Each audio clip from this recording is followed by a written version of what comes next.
Ja, net goed.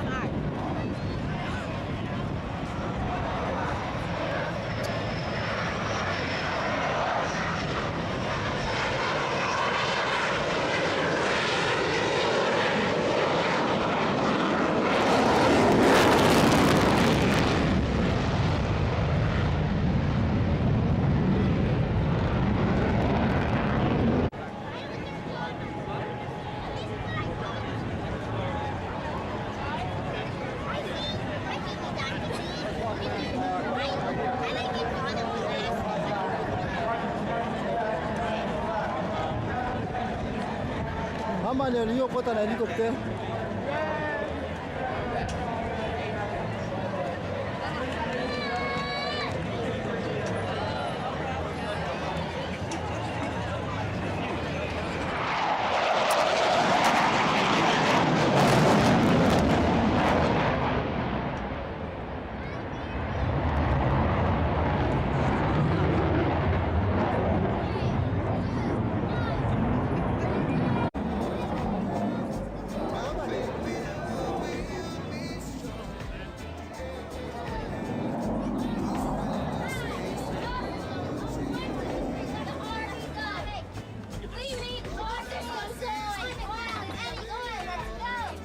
Oh my God.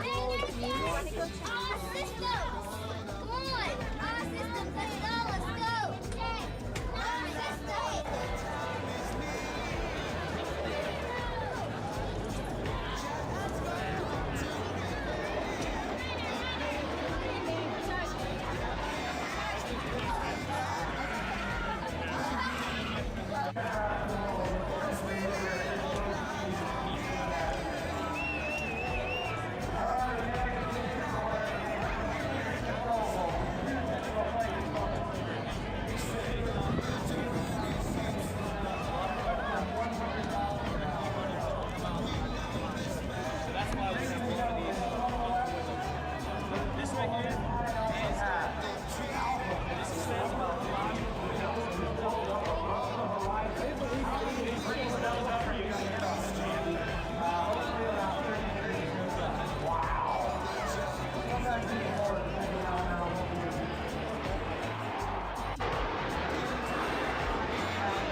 They said there was a tent right there. What? I want to go that way.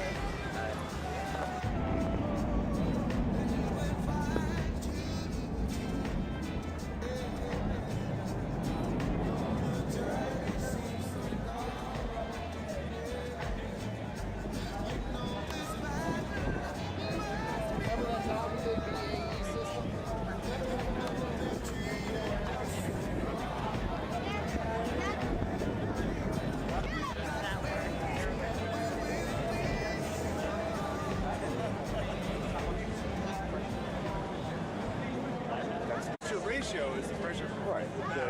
Isn't there a bypass, like how much air? I think you're right, but how much gets thrust out the back versus how much is sent out through a bypass? Oh, okay. Taken in, like volume wise, because it comes out. Do you honestly think it's necessary to have build so many?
kota na liyo It's tandon efforts of liyo. only a few naval aviators.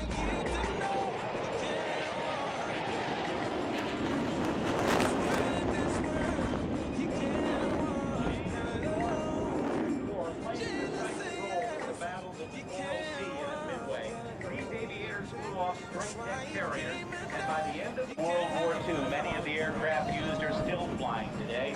And this is a testament not only to their survivability and durability, but to how well these aircraft have captured people's imaginations. Back in the 1960s, as you see on our impact video big screens, the F-4U Corsair getting ready to come into land. There was a show starring Robert Conrad that shared the exploits of submarine aviators who flew Corsairs. It was Pappy Boyington's Black Sheep Squadron.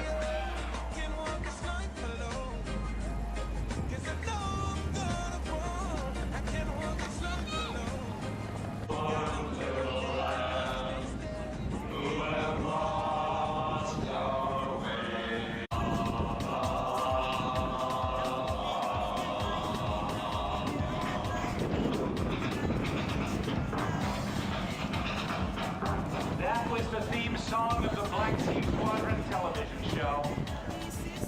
But sneaking in from the left, it's the Hornet one more time.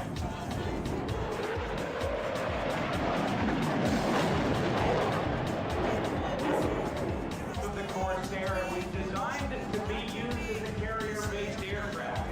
However, the pilots sat so far back, unable to see over that huge 2,000 horsepower motor, that because they were having such difficulty with carrier operations, that the Marine Corps wound up getting the AV-8B Harrier, getting the F-4U Corsair, my mind is starting to run ahead of me there a little bit, getting the F-4U Corsair as a land-based aircraft used by the Marine Corps. It was extremely, extremely capable.